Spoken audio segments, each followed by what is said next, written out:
Hello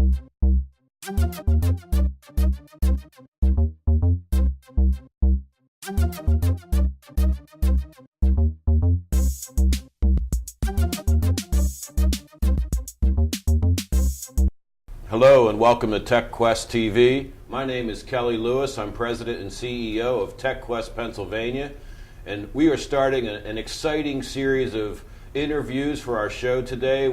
All over the state we have people coming in to be on TechQuest TV, and our first guest is David Paterno. David, welcome to TechQuest TV.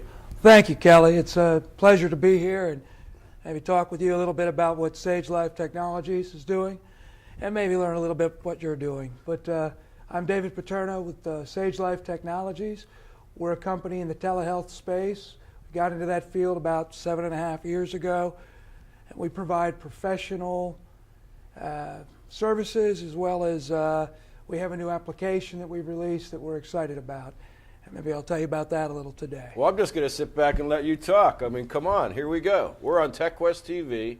What does Sagelife do? Sagelife Technologies has an application to help, well, in the telehealth space. Telehealth is using technology for the delivery of health care. And we've been consulting in that space for 7 years now. We also have an application for direct-to-consumer, affordable and accessible solutions for home monitoring. And it helps family caregivers, and it helps the people they care for, typically seniors that are living with chronic conditions, still in their homes. That's it in a nutshell. So seniors can be in their home, which is definitely where they want to be, and it's the most affordable option in healthcare.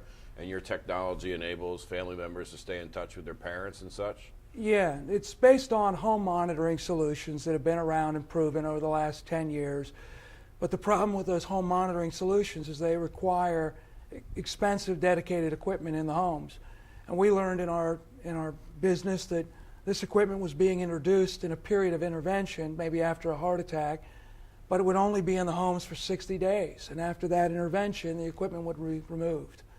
So we said there's got to be a way to do this more cost effectively, and we developed the SageMinder system that provides those interactions on a daily or multiple daily basis with the senior in the home, but without that expensive equipment. We do it over plain old telephones and cell phones, and then the solution provides the interactive responses back to the family members through the internet, through a secure portal, and through messaging to their mobile devices.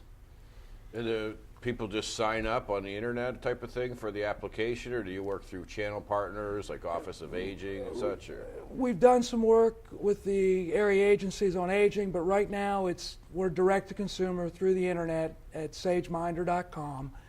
And an exciting thing we've done now is we've just introduced another component to that site of social networking.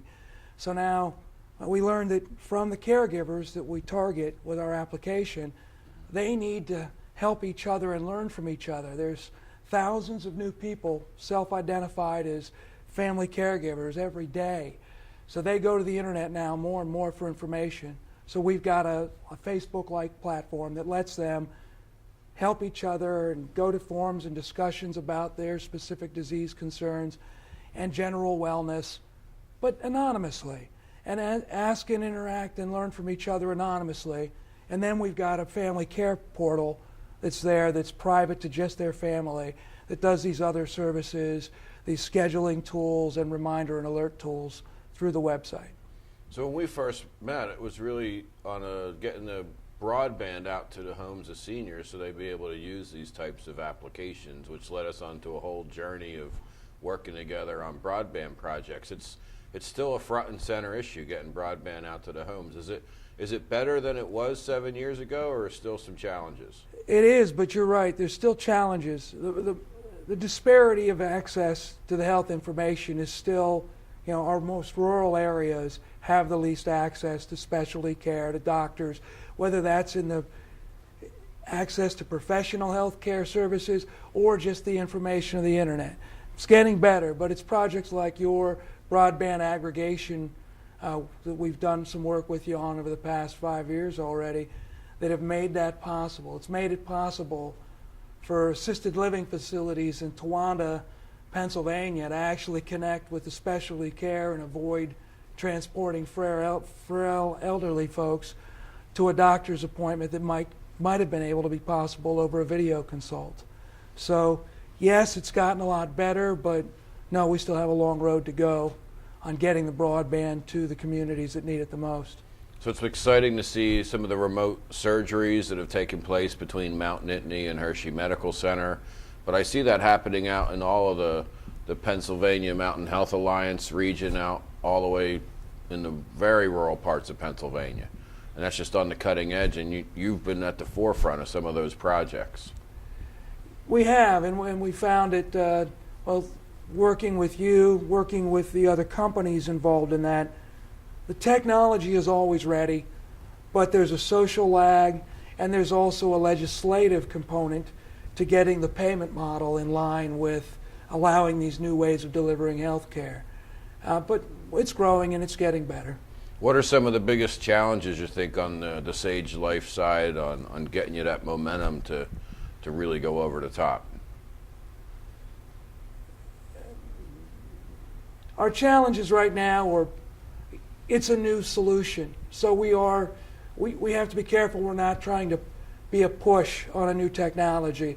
But we've been surprised at how quickly that the caregivers that are using mobile apps on their smartphones are embracing.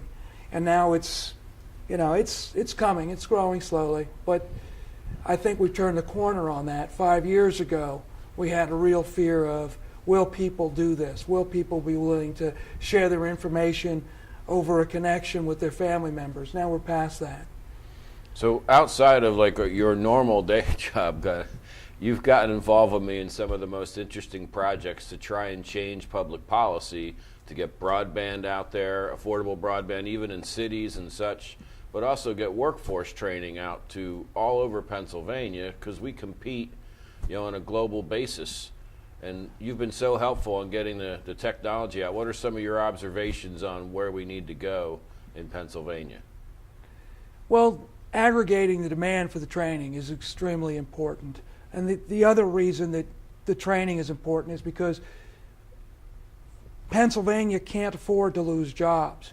And we have companies doing business in Pennsylvania that are also doing business out in other states. And when they have an opportunity to grow, they've got to grow where the pipeline of skilled workers is. So if we don't have the training for the existing workforce and the coming workforce, then those companies are every day making decisions. Well, we're going to have to add this over here in the Carolinas or over there. We don't want to let that happen. Those are the job losses we can't afford. It's been exciting to build that and be part of that training model with your organization. It's got the best leverage I've seen in the industry, leveraging the dollars of the companies, the partner companies, up against grant opportunities to deliver more training than otherwise possible. But you've got to keep beating the drum, and you've got to keep aggregating demand, bringing the small and medium companies' training needs together so they can get the affordable training that they can through the TechQuest system. Dave, we never would have gotten this leveraged opportunity without your help and your guidance and your ideas and developing the model. So much appreciated for sure. And so many companies have gotten grants that otherwise would have either gone to some other industry, or we could have even lost the funding, since our model has actually helps with the policymakers understand how beneficial it could be. Any parting thoughts? We're running out of time here, but any parting thoughts? Where's Sagelife going to be in a couple years? We want to grow jobs in Pennsylvania. We want to provide our solutions not just to Pennsylvanians, but to the country as a whole. We are working direct to consumers right now. We will have some strategic partnering down the road. I expect some of those things will take place within the next couple of years. That'll help us reach more people more cost effectively. Dave, thanks for your leadership, and always great working with you. And we'll see you soon again, I hope, on TechQuest TV. And to our viewers, we'll be right back in a moment.